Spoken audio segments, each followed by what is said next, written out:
Assalamualaikum warahmatullahi wabarakatuh.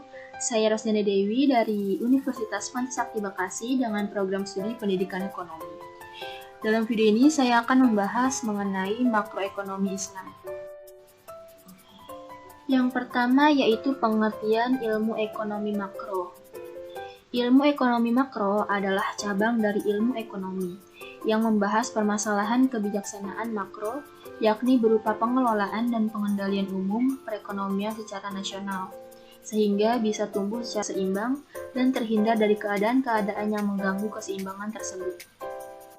Nah, sedangkan pengertian ekonomi makro Islam adalah ilmu yang membahas permasalahan kebijakan ekonomi secara makro, berupa pengelolaan dan pengendalian sesuai dengan ajaran Islam. Dalam membahas perspektif ekonomi Islam, ada satu titik awal yang benar-benar harus kita perhatikan, yaitu ekonomi dalam Islam itu sesungguhnya bermuara kepada akidah Islam yang bersumber dari syariatnya, dan hal ini baru dari satu sisi. Sedangkan dari sisi lain adalah Al-Quran Al-Karim dan As-Sunnah Nabawiyah yang berbahasa Arab. Prinsip dasar ekonomi Islam.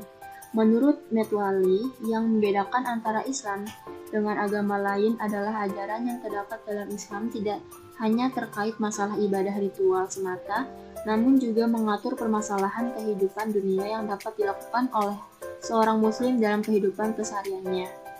Adapun prinsip-prinsip ekonomi Islam sebagai berikut. Yang pertama, sumber daya dipandang sebagai amanah Allah kepada manusia sehingga pemanfaatannya haruslah bisa dipertanggungjawabkan di akhirat kelak.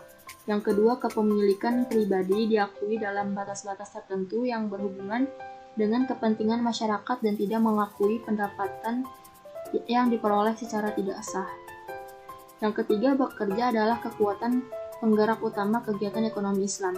Yang keempat, kepemilikan kekayaan tidak boleh hanya dimiliki oleh segelintir orang-orang kaya dan harus berperan sebagai kapital produktif yang akan meningkatkan besaran produk nasional dan meningkatkan kesejahteraan masyarakat. Yang kelima, menjamin kepemilikan masyarakat dan penggunaannya dialokasikan untuk kepentingan orang banyak. Prinsip ini didasari oleh sunnah Rasulullah yang menyatakan bahwa masyarakat mempunyai hak yang sama atas air, padang, rumput, dan api. Yang keenam, seorang manusia harus tunduk pada Allah dan hari pertanggungjawaban di akhirat. Yang ketujuh, zakat harus dibayarkan atas kekayaan yang telah memenuhi batas nisab.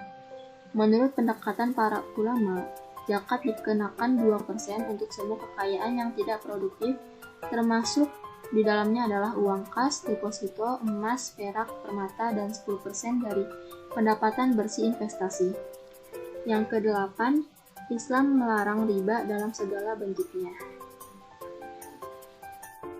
Masalah ekonomi makro ada dua. Yang pertama yaitu masalah jangka pendek atau masalah stabilisasi. Masalah ini berkaitan dengan bagaimana perekonomian nasional dari bulan ke bulan, dari triwulan ke triwulan, atau dari tahun ke tahun, agar terhindar dari tiga penyakit yaitu inflasi, pengangguran, dan ketimpangan dalam neraca pembayaran. Yang kedua, masalah jangka panjang atau masalah pertumbuhan. Masalah ini adalah mengenai bagaimana perekonomian agar ada keserasian antara pertumbuhan penduduk, pertambahan kapasitas produksi, dan tersedianya dana untuk investasi.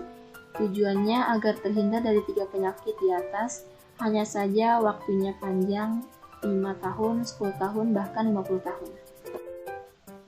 Perbedaan makroekonomi Islam dengan makroekonomi konvensional. Yang pertama, kegiatan kelompok rumah tangga.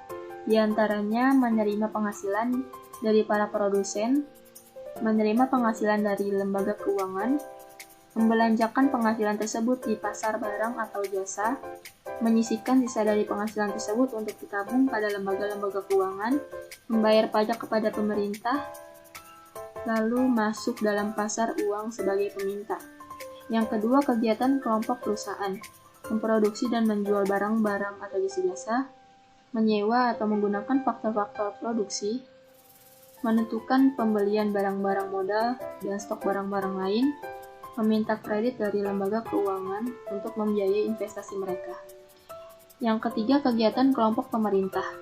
Di antaranya menarik pajak langsung dan tidak langsung, membelanjakan penerimaan negara untuk membeli barang-barang kebutuhan pemerintah, meminjam uang dari luar negeri, menyewa tenaga kerja, serta menyediakan kebutuhan uang bagi masyarakat.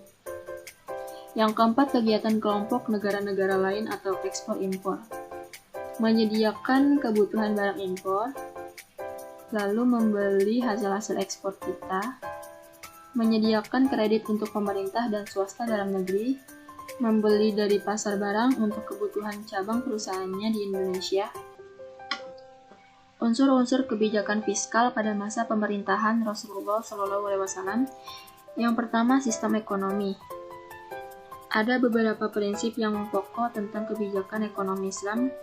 Di antaranya, yang pertama, kekuasaan tertinggi adalah milik Allah SWT. Yang kedua, manusia hanyalah khalifah Allah di muka bumi. Yang ketiga, semua yang dimiliki dan didapatkan manusia adalah atas rahmat Allah. Oleh karena itu, manusia yang kurang beruntung mempunyai hak atas sebagian kekayaan yang dimiliki saudaranya. Yang terakhir, kekayaan harus diputar dan tidak boleh ditimbun. Yang kedua, keuntungan dan pajak. Setiap muslim yang memiliki fisik yang kuat dan mampu berperang bisa menjadi tentara.